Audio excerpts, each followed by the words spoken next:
Hello students, in this video we are going to learn our lesson number 10, disaster management. So what is mean by disaster management? Disaster means आपत्ती and management means व्यवस्थापन. Disaster management म्हणजे आपत्ती व्यवस्थापन. कोणतेही आलेले आपत्ती किंवा संकट ह्याचं व्यवस्थापन आपण कसं करू शकतो, that we are going to learn in this lesson. Observe and discuss. In this picture, you can see various news item about disaster. वेगळ्या ज्या आपत्ती आहेत किंवा संकट आहेत त्याचं न्यूज आयटम्स किंवा त्याच्याबद्दलच्या आलेल्या बातम्या आपण ह्याच्यामध्ये बघू शकतो. वर्धा वादळाचे चेन्नई थैमान किंवा रशियाचे विमान कोसळले, ट्रक अपघातात तिघांचा मृत्यू. So all type of this event are considered as a disaster. Can you tell, is it possible to prevent the loss of a life caused by lightning? Lightning म्हणजे विजा कडाडणे किंवा थंडर्स वी कॅन से. तर लाईटनिंगमुळे जो काही लाईफचा loss होतो किंवा अनेकांचा मृत्यू होतो, तर तो प्रिव्हेंट करणं आपल्याला शक्य आहे का, किंवा कोणत्याही कारणाने किंवा कोणत्याही प्रकारे आपण तो टाळू शकतो का? And second question, what should be done to prevent the burns on a farm from getting washed away in a rainy season? तर पावसाळ्याच्या दिवसामध्ये शेतामध्ये जे बांध असतात, जे आपण मातीने बनवलेले असतं, we know that in a rainy season there is a too much soil erosion. बऱ्याच मोठ्या प्रमाणात जमिनीची धूप होत असते. जी एक फाईन लेअर असते सॉईलची, ती पाण्यामुळे वॉश होत असते किंवा धुवून जात असते. तर अशा पद्धतीने जे काही शेतामध्ये असलेले बांध असतात, जे पावसाळ्याच्या दिवसामध्ये वाहून जातात, तर ते वाहून जाण्यापासून आपण रोखू शकतो का? Why do we experience water scarcity? Scarcity म्हणजे खूप मोठ्या प्रमाणात पाण्याचं शॉर्टेज असणे किंवा पाणी कमी प्रमाणात उपलब्ध असणे. तर असं आपण पाण्याचं जे संकट येतं किंवा पाणी पुरेशा प्रमाणात लोकांना मिळत नाही, तर हे आपण कशामुळे अनुभवतो किंवा आपण कशामुळे एक्सपिरियन्स करतो? तर these are the questions. Try to give the answer of these questions, and it is better if you write the question of this in your notebook. So last year we have learned about the disasters. Disasters are mainly of two type, man-made disaster and a natural disaster. आणि त्यामध्ये कोणकोणते disaster असतात याचा आपण अभ्यास केलेला आहे 6th स्टँडर्डमध्ये. In this year we are going to learn about the disaster management. We have studied two type of a disaster, namely man-made and a natural disaster. आपण मागच्या वर्षी मॅनमेड आणि नॅचरल डिझास्टर असे 2 प्रकारचे डिझास्टर अभ्यासलेले आहेत. Into which categories do the disaster shown in the news item above fall? मग आता हे जे वरती दिलेले डिझास्टर्स आहेत, की वादळाचे थैमान किंवा ट्रक अपघात किंवा ब्रिज कोलॅप्स, शास्त्राच्या धाकाने मेलमधील प्रवाशांना लुटले, तर हे जे डिझास्टर्स आहेत हे या दोन्हीपैकी कोणत्या कॅटेगरीमध्ये येतात? मॅनमेडमध्ये येतात की नॅचरलमध्ये येतात? If we consider the Wardha वादळ म्हणजे storm, it comes in a natural disaster obviously. But तिघांचा अपघात झाला किंवा शास्त्राच्या धाकाने मेलमधील प्रवाशांना लुटले, this disasters comes under manmade category. We can prevent certain disasters while it is necessary to take precautions in the case of some other disaster. काही जे डिझास्टर असतात किंवा काही जी संकट येतात ते आपण मॅनेजमेंट करून किंवा त्याचं व्यवस्थापन करून प्रिव्हेंट करू शकतो किंवा टाळू शकतो. आणि काहींच्या बाबतीत आपल्याला काही स्पेशल प्रिकॉशन्स किंवा नेसेसरी प्रिकॉशन्स काळजी घ्यावी लागते. Natural and manmade disasters are related to each other. तर हे जे दोन्ही डिझास्टरचे प्रकार आहेत, नॅचरल आणि मॅनमेड, तर हे जे आहेत हे एकमेकांशी संबंधित आहेत आणि त्याच्या संबंधाचा सुद्धा अभ्यास आपण या लेसनमध्ये करणार आहोत. Natural disasters such as a famine, lightning strike, cloud burst, storm etcetera occur due to the change in a weather. तर नॅचरल डिझास्टर्स जे असतात जसं की फेमाईन म्हणजे ज्याला आपण महामारी असं म्हणू शकतो. Famine is a condition that arise due to the long term and severe scarcity of a food grain and a water. म्हणजे फेमाईन हे ॲक्च्युली काय असतं, तर बऱ्याच मोठ्या कालावधीसाठी खूप साऱ्या लोकांना अन्नधान्य आणि पाणी याचा पुरवठा होत नाही किंवा त्याचं खूप मोठ्या प्रमाणात शॉर्टेज येतं आणि त्यामुळे बऱ्याच लोकांच्या जीविताला धोका असतो. तर अशी जी परिस्थिती असते त्याला फॅमाईन असं म्हणतात. लाईटनिंग स्ट्राईक म्हणजे पावसाळ्याच्या दिवसामध्ये जेव्हा विजांचा कडकडाट होत असतो आणि जनरली वीज पडते ज्याला असं आपण म्हणतो लाईटनिंग स्ट्राईक. क्लाउड बस्ट म्हणजे शब्दशः अर्थ घ्यायचा तर ह्याला ढगफुटी असं म्हणतात. एकाच पर्टिक्युलर एरियावरती अगदी ढग फुटल्याप्रमाणे प्रचंड मुसळधार असा पाऊस पडतो आणि खूप जास्त प्रमाणात पाऊस पडल्यामुळे तिथे फ्लड सिच्युएशन येते. आजूबाजूचा परिसर आहे, झाडं, शेतातली धान्य पिकं वगैरे सगळं वाहून जातात, घरं वाहून जातात, माणसं वाहून जातात. बऱ्याच मोठ्या प्रमाणात पाणी अचानक आल्यामुळे किंवा पाऊस अचानक आल्यामुळे जी परिस्थिती तयार होते that is non as a cloud burst. Storm म्हणजे वादळ. हवेचा जो काही दाब असतो त्याच्यातील फरकामुळे अशी परिस्थिती निर्माण होते की एकाच ठिकाणी हवा खूप वेगाने किंवा खूप जोरात वाहू लागते आणि अशा परिस्थितीला वादळ असं म्हणतात. Occurs due to change in the weather. तर हे जे डिझास्टर आहेत ते जनरली वातावरणातील बदलामुळे किंवा वेदरच्या चेंजमुळे घडून येतात. There is the possibility of a loss of a life and a damage to property in a such natural calamities. तर अशा ज्या नॅचरल कॅलॅमिटीज असतात त्याच्यामध्ये बऱ्याच मोठ्या प्रमाणात लॉस ऑफ लाईफ म्हणजे जीवितहानी ज्याला म्हणू आपण, बऱ्याच मोठ्या प्रमाणात ह्युमन बिईंग्स म्हणा किंवा कॅटल्स किंवा जनावरं म्हणतो, पशुपक्षी, झाडं, प्रत्येक प्रकारच्या लाईव्ह ऑर्गॅनिझम जे असतात त्यांच्या जीवितास हानी असते किंवा त्यांच्या आयुष्याला धोका असतो. And as well as a damage of a property ज्याला आपण म्हणू शकतो की जंगलांची हानी होते किंवा जी पब्लिक प्रॉपर्टी असते, बसेस, रेल्वेज अशा गोष्टींची किंवा धान्य, संपत्ती या सगळ्या गोष्टींची हानी आपल्याला ह्याच्यामध्ये दिसून येते. Who is to be held responsible for that. आणि मग या सगळ्या गोष्टींसाठी कोण जबाबदार आहे असं तुम्हाला वाटतं किंवा आपण ह्या सगळ्या गोष्टींसाठी कोणाला जबाबदार धरू शकतो. And what can we do to deal with this losses. आणि ह्या सगळ्यामध्ये घडून येणारे जे काही लॉसेस असतात किंवा जे काही हानी होत असते ती आपण कशी भरून काढू शकतो. ती भरून काढण्यासाठी आपण काय करू शकतो म्हणजे if we consider the common thing flood.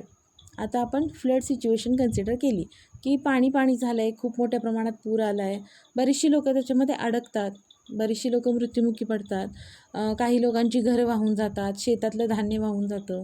म्हणजे ही सगळ्या ज्या आहेत गाड्या किंवा कागदपत्र खराब होतात, घरामध्ये पाणी घुसल्यामुळे त्या घरातल्या वस्तू खराब होतात. हे सगळं जे आहे ते एक प्रकारचा लॉस आहे, त्यांच्या संपत्तीचा होणारा, लोकांच्या संपत्तीचा होणारा लॉस आहे. आणि मग ह्या सगळ्या गोष्टींसाठी कोण रिस्पॉन्सिबल असतं आणि त्या गोष्टी भरून काढण्यासाठी आपण काय करू शकतो. This we are going to learn in this lesson. So the first natural disaster we are going to learn is a famine. As I told you above, famine म्हणजे अशी condition that arises due to the long term and a severe scarcity of a food grain and a water. म्हणजे अन्नधान्य आणि पाणी हे लोकांना मिळत नाही, त्याचं खूप मोठ्या प्रमाणात शॉर्टेज असतं. सिव्हिअर स्कार्सिटी म्हणजे अगदी खूप भयानक प्रमाणात त्याचं शॉर्टेज असतं, ते लोकांना खायला मिळत नाही. तर अशी जी परिस्थिती असते खूप मोठ्या काळासाठी, for a long term of a time, अशा परिस्थितीला आपण फॅमाईन असं म्हणतो. फॅमाईन कॅन बी व्हेरी सिव्हिअर. तर हे जे फॅमाईन असतात किंवा हा जो काळ असतो जेव्हा लोकांना अन्नधान्य मिळत नाही, पाणी मिळत नाही, हा खूपच सिव्हिअर किंवा भयानक असू शकतो. म्हणजे बऱ्याच लोकांच्या जीविताची, जनावरांच्या, झाडांच्या दुष्काळासारखी परिस्थिती होते किंवा समजा जर पुरासारखी परिस्थिती असेल आणि त्यामुळे जरी धान्याचा काही लॉस झाला असेल, लोकांना अन्न मिळत नसेल किंवा पाणी खूप मोठ्या प्रमाणात अवेलेबल आहे पण ते खराब आहे किंवा दूषित आहे, if it is a contaminated water, though the water is available in a large quantity but people are not able to drink that water. तर अशीसुद्धा परिस्थिती असू शकते आणि त्यामुळे हे खूपच भयावह किंवा सिव्हिअर असतं. Although the main cause of a famine is a natural phenomena, yet a famine condition is created by some human activities besides some natural events. आता बघा, फेमाईन ही जी परिस्थिती आहे, आपण म्हणतो की दुष्काळ पडला म्हणून धान्य उगवलं नाही किंवा दुष्काळ पडला म्हणून पाणी कमी आहे किंवा मग पूर आला त्यामुळे लोकांचं धान्य, शेतातली जी पिकं आहेत ती वाहून गेली, त्यामुळे धान्याची उपलब्धता नाही आहे किंवा पुराचं पाणी आहे, दूषित आहे, कॉन्टॅमिनेटेड आहे, त्यामुळे आम्ही पिऊ शकत नाही. म्हणजे फेमाईन हा जो आहे तो कन्सेप्ट नॅचरल आहे किंवा त्याची कारणं जी आहेत ती नैसर्गिक आहेत.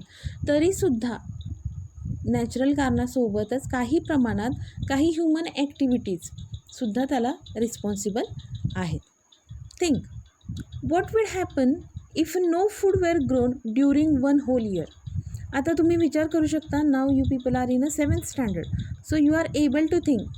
आपल्याला वर्षभरामध्ये आपल्या शेतामध्ये काहीच धान्य पिकलं नाही तर मग काय होईल, कशी परिस्थिती निर्माण होईल, आपल्याला कोणत्या सिच्युएशनला फेस करावं लागेल. जर धान्याचं उत्पादन झालंच नाही तर मग लोकांवरती कशी परिस्थिती येईल. So think about it and try to write the answer of this question also. The next part will see on a next page. Come on a page number 65. So we are looking about famine. Try to think and write the answer. What would happen if no food were grown during whole year? पूर्ण वर्षामध्ये जर अन्नधान्याची उपलब्धता झाली नाही किंवा अन्नधान्य पिकलं नाही तर काय होईल, याच्याबद्दल विचार करा आणि त्याचा आन्सर लिहून काढायचा प्रयत्न करा. Cause of a famine. Famine किंवा महामारी ज्याला आपण म्हणू, त्याचे कारणं काय असतात. ड्रॉट म्हणजे दुष्काळ. हेवी रेन अँड फ्लड, खूप मोठ्या प्रमाणात पाऊस होणं आणि पूर येणं. Crop getting washed away or damaged in the flood, जे काही आपली पिकं असतात ती डॅमेज होणं किंवा धुवून जाणं पुरामुळे. म्हणजे बऱ्याचदा असं होतं की पूर आला असेल, मोठ्या प्रमाणात शेतांमध्ये वगैरे पाणी साठलं असेल तर एकतर पाण्याच्या प्रवाहाबरोबर पिकं वाहून जातात किंवा जर शेतामध्ये पाणी साठून राहिलं असेल तर ती पिकं कुजून जातात. Environmental changes such as the temperature change, वातावरणामध्ये जे बदल होत असतात की तापमानामध्ये वाढ होत असते किंवा तापमान कमी होत असतं. स्टॉर्म्स, वादळं. Cold wave or a fog. Cold wave म्हणजे थंड हवेची लाट येणं, त्याच्यामुळे सुद्धा टेम्परेचर किंवा तापमान कमी झाल्यामुळे पिकांवरती परिणाम होतो. किंवा मग फॉग, धुके. Damage of a crop by animal like a mice and a rat. Attack of a pest, locust or a diseases of a crop. पिकांचं प्राण्यांमुळे, जसं की उंदीर असतात, घुशी असतात, त्यांच्यामुळे लॉस होणं किंवा डॅमेज होणं. किंवा अटॅक ऑफ अ पेस्ट, अगदी धान्यावरती कीड पडणं. किंवा लोकस्ट म्हणजे it's a type of a grasshopper which are generally tropical which attack on a crop. ग्रास ओपरसारखे किडे असतात जे अगदी मोठ्या क्वांटिटीमध्ये, अगदी हजारोंच्या संख्येने पिकावरती अटॅक करतात, ज्याला मराठीमध्ये टोळधाड असं म्हणतात. आणि ते मोठ्या प्रमाणात पिकं खाऊन टाकतात आणि त्याचं नुकसान करतात. डिसीजेस ऑफ अ क्रॉप, पिकांवरती पडणारे वेगळे वेगळे रोग. तर ह्या सगळ्या कारणामुळे सुद्धा अन्नधान्य उत्पादनावरती फरक पडतो. A natural calamity like earthquake etcetera. भूकंपासारखे काही नॅचरल कॅलॅमिटी किंवा नैसर्गिक संकटामुळे सुद्धा पिकांच्या वाढीवरती परिणाम होतो. Are some of the causes of a famine. तर हे जे सगळे आहेत हे फेमाईनचे किंवा महामारीचे कॉजेस किंवा कारणं आहेत असं आपण म्हणू शकतो. Of this drought is the main cause. आणि या सगळ्यांमध्ये ड्रॉट किंवा दुष्काळ हा जो आहे तो सगळ्यात महत्त्वाचं कारण आहे फेमाईनचं. Mad causes of a famine include war, internal unrest, absence of a transport routes, uncontrolled population growth etcetera. तर वरती हे जे सगळे आपण बघितले की प्राण्यांमुळे पिकांचं नुकसान होणं किंवा टेम्परेचर किंवा एन्व्हायरमेंटल चेंजेस किंवा फ्लड असेल, ड्रॉट असेल, हे जे सगळे आहेत ते नॅचरल कॉजेस आहेत किंवा नैसर्गिकरित्या घडणारी कारणं आहेत. त्याचसोबत वॉर किंवा युद्ध किंवा internal unrest, absence of a transport route, हे सगळे जे आहेत ते manmade reasons we can consider for the famine. There are a record of a loss of a life caused by severe famines in the various part of the world. जगाच्या वेगळ्या वेगळ्या भागामध्ये फेमाईनमुळे जे काही लॉस ऑफ लाईफ आहे किंवा जीवितहानी झालेली आहे त्याचे खूप सारे रेकॉर्ड आपल्याला जगाच्या वेगळ्या वेगळ्या भागामध्ये बघायला मिळतात. Asia has turn out to be the most famine affected continent of the world. आशिया हा जो आहे किंवा एशिया ज्या खंडामध्ये आपण राहतो is turn out to be the most famine affected continent of the world. म्हणजे एशियामध्ये बिकॉज ऑफ द फेमाइन खूप जास्त प्रमाणात लोकांना हानी झालेली आहे किंवा फेमाइन जे आहे ते बऱ्याचदा एशियामध्ये बघितलं गेलेलं आहे याच्यापूर्वी. A majority of the famine occurred in a drought prone and a flood affected region. तर फेमाइन जे आहेत ते जनरली ड्रॉट प्रोन म्हणजे दुष्काळग्रस्त किंवा फ्लड अफेक्टेड रिजन किंवा पूरग्रस्त ह्या दोन्ही भागामध्ये बघायला मिळते. Among the most dreadful famine that have occurred in the world are the famines that affected India and China. असे बरेचसे ज्याला आपण ड्रेडफुल किंवा भयानक असे म्हणू फेमाइन जे आत्तापर्यंत रेकॉर्ड आहेत किंवा जे आत्तापर्यंत ऑकर झालेले आहेत जगाच्या वेगळ्या वेगळ्या भागामध्ये, त्यातले बरेचसे हे इंडिया आणि चायनाला अफेक्ट करणारे आहेत. म्हणजे अत्यंत भयानक परिस्थिती किंवा भयावह परिस्थिती फेमाइनमुळे इंडिया आणि चायनामध्ये निर्माण झालेली होती. Are we responsible for famine? First, water shortage is increasing as the balance between the rainfall and the population is disturbed. Water shortage फेमाइनचं एक रिझन आहे किंवा कॉज आहे. तर वॉटर शॉर्टेज हे कशामुळे होतं आहे तर because of the disturb balance between the rainfall and the population. दिवसेंदिवस जे पॉप्युलेशन आहे किंवा लोकसंख्या आहे त्यांना ती वाढत चालली आहे आणि अर्थातच ह्या वाढणाऱ्या पॉप्युलेशनचा जो इफेक्ट आहे तो रेनफॉलवरती किंवा रेन सायकलवरती सुद्धा होत असतो. तर रेनफॉल किंवा अवेलेबल असणारं वॉटर आणि लोकांची वाढती संख्या ह्याच्यामुळे वॉटर शॉर्टेज आपल्याला बघायला मिळतं. Though there has been a very high rise in the production of a food grains as a result of the green revolution, the balance of the environment has been lost due to the use of a chemical fertilisers, pesticide and a weedicide. दुसरं कारण असं म्हणू शकतो आपण की आपण म्हणतो की ग्रीन रिव्होल्यूशन किंवा हरित क्रांतीमुळे फूड ग्रेनचं जे प्रोडक्शन आहे किंवा धान्याचं जे उत्पादन आहे ते खूप मोठ्या प्रमाणात वाढलेलं आहे. ग्रीन रिव्होल्यूशनमुळे धान्याचं उत्पादन हे वाढलं आहे. पण तरीसुद्धा ग्रीन रिव्होल्यूशनसाठी आपण जे काही केमिकल फर्टिलायझर्स किंवा पेस्टिसाइड आणि विडीसाइड, पेस्टिसाइड म्हणजे कीटकनाशके आणि विडीसाइड म्हणजे तणनाशके. तर आपण बघतो की जनरली आता धान्याचं उत्पादन वाढवण्यासाठी खूप सारी रासायनिक खतं, तणनाशकं किंवा कीटकनाशकं वापरली जातात. तर ह्या सगळ्या गोष्टींमुळे जरी अन्नधान्याचं उत्पन्न वाढलं असेल तरीसुद्धा एन्व्हायरमेंटचा बॅलन्स जो आहे तो दिवसेंदिवस बिघडत चालला आहे. ह्या सगळ्या गोष्टींच्या अतिरेकी वापरामुळे जमिनीची जी उत्पादकता आहे ती दिवसेंदिवस कमी व्हायला लागली आहे. The third is unlimited lifting of a water. तर आपल्याला माहिती आहे की the water availability is in generally reverse or a well. तर शेतासाठी आपण जे पाणी वापरत असतो जे वेल्समधून किंवा अंडरग्राऊंड असतं ते आपण यूज करत असतो. जो unlimited lifting of a water, पाण्याचा जो उपसा आहे जमिनीसाठी किंवा शेतीसाठी लागणारा तो फार मोठ्या प्रमाणात केला जातो आणि त्यामुळं पाण्याची जी अंडरग्राऊंड लेवल असते तीसुद्धा दिवसेंदिवस डिस्टर्ब होत चालली. Erosion of a land. Erosion म्हणजे जमिनीची धूप होणे. इरोजन ऑफ अ लँड म्हणजे लँडवरती असणारा जो काही फाईन सॉईलचा लेअर असतो किंवा सुपीक मातीचा थर असतो तो दिवसेंदिवस पुरामुळे वाहून जातो किंवा दुष्काळामुळे मातीची उत्पादकता कमी होते किंवा केमिकल फर्टिलायझर्स आणि विडीसाईडमुळे त्याची उत्पादकता कमी होते. जमिनी ज्या आहेत त्या क्षारमय व्हायला लागल्यात किंवा त्याच्यामध्ये सॉल्टचं जे प्रमाण आहे ते वाढायला लागले. So all this comes under the erosion of a land. And misuse of a water. पाण्याचा मिसयूज आहे किंवा पाण्याचा गैरवापर आहे तो फार मोठ्या प्रमाणात वाढत चाललेला आहे. पाण्याचा वापर हा प्रत्येकाने अगदी सांभाळून केला पाहिजे आणि ह्या सगळ्या कारणांवरून आपण असं म्हणू शकतो की फेमाईनसाठी किंवा महामारीसारख्या परिस्थितीसाठी कुठेतरी आपणही रिस्पॉन्सिबल आहोत. In the past famines are not a new phenomena. The problem of drinking water, food and fodder for animal date back to historic times. तर फेमाईन हे जे आहे हा काही नवीन कन्सेप्ट नाही आहे किंवा ही आपल्याला अनुभवायला येणारी नवीन गोष्ट नाही आहे. अगदी असे प्रॉब्लेम्स की पिण्याच्या पाण्याचा प्रॉब्लेम आहे, अन्नधान्य किंवा जनावरांच्या खाद्याचा प्रॉब्लेम आहे, हे सगळं अगदी आपल्याला हिस्टोरिक कालापासून किंवा अगदी इतिहासात सुद्धा बघायला मिळतं. Chhatrapati Shivaji Maharaj and Chhatrapati Shahu Maharaj implemented many scheme to overcome the famine of their time. तर छत्रपती शिवाजी महाराज जे आपल्याला अगदी वेल नोन आहेत आणि छत्रपती शाहू महाराज यांनी काय केलं होतं, तर त्यांच्या काळामध्ये असणारे फेमाईनसारख्या गोष्टी आहेत किंवा फेमाईनसारख्या परिस्थिती आहेत त्या ओव्हरकम करण्यासाठी किंवा त्यांच्यावरती काही उपाय म्हणून त्यावेळेला वेगळ्या वेगळ्या स्कीम्स इम्प्लिमेंट केलेल्या होत्या.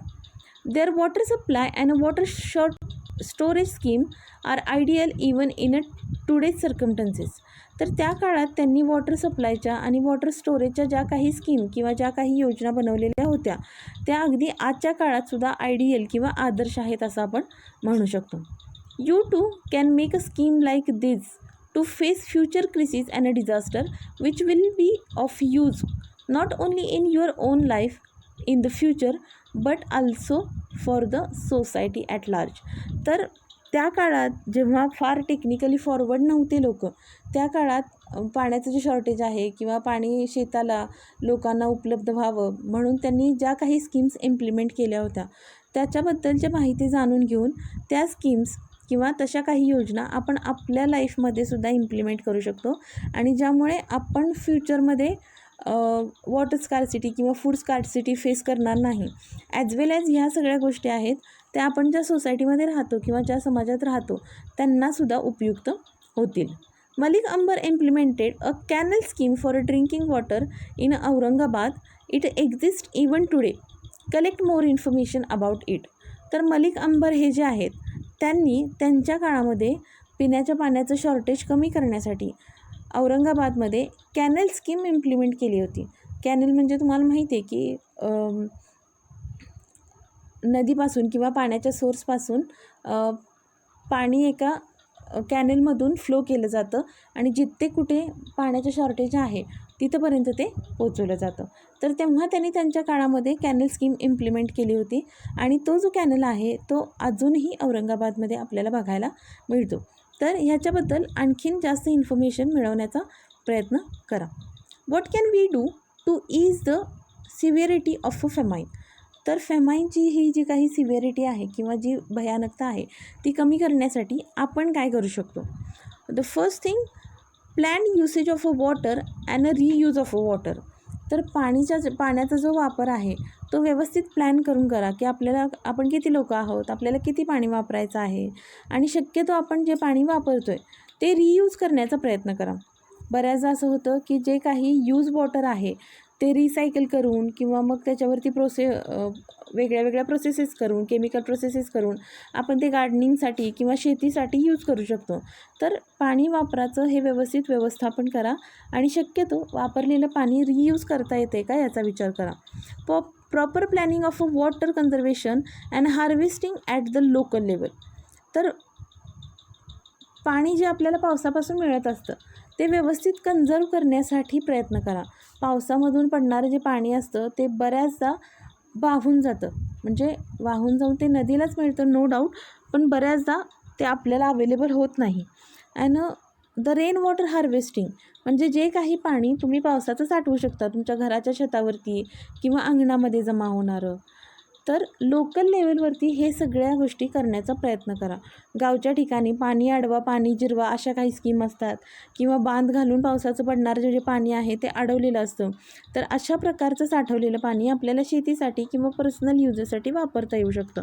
तर पाण्याचं कॉन्झर्वेशन करण्यासाठी आणि ते जतन करून वापरण्यासाठी किंवा ते आपल्याला वर्षभर पुरावं म्हणून ते काय करता येईल याचा विचार करा. Large scale plantation of a trees and a prevention of a deforestation. We know that trees hold the soil tightly.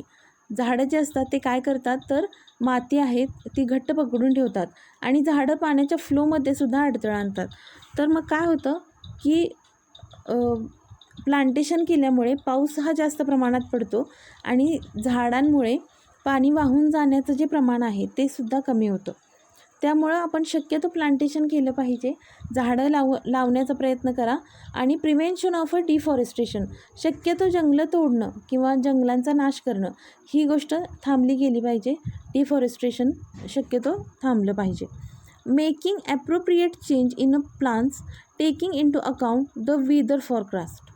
तर वेदर फॉरकास्ट जे असतात की आपल्याला अंदाज येत असतो की परिस्थिती काय होणार आहे, किंवा मग किती दिवसांनी पाऊस पडेल, वादळ होणार आहे का, किंवा पावसाची परिस्थिती कशी आहे, यावर्षी पाऊस पडणार आहे, पाऊस पडणार नाही. तर वेदर फॉरकास्ट आपल्याला मिळत असतो. त्यानुसार आपण व्यवस्थित प्लॅनिंग करून सगळ्या गोष्टी केल्या पाहिजेत. तर ह्या अशा काही गोष्टी आहेत ज्या आपल्या हातात आहेत, ज्या आपण करू शकतो आणि त्यामुळं फेमाईन जे आहेत ते जास्त सिव्हिअर, म्हणजे समजा परिस्थिती जरी आली तशी की अन्नधान्य उपलब्ध नाही आहे, पाणी उपलब्ध नाही आहे, तर ते इतके सिव्हिअर किंवा भयावह होणार नाही जर आपण आपल्या बाजूंनी थोडीफार काळजी घेतली. Large scale tree plantation, no famine, no land erosion.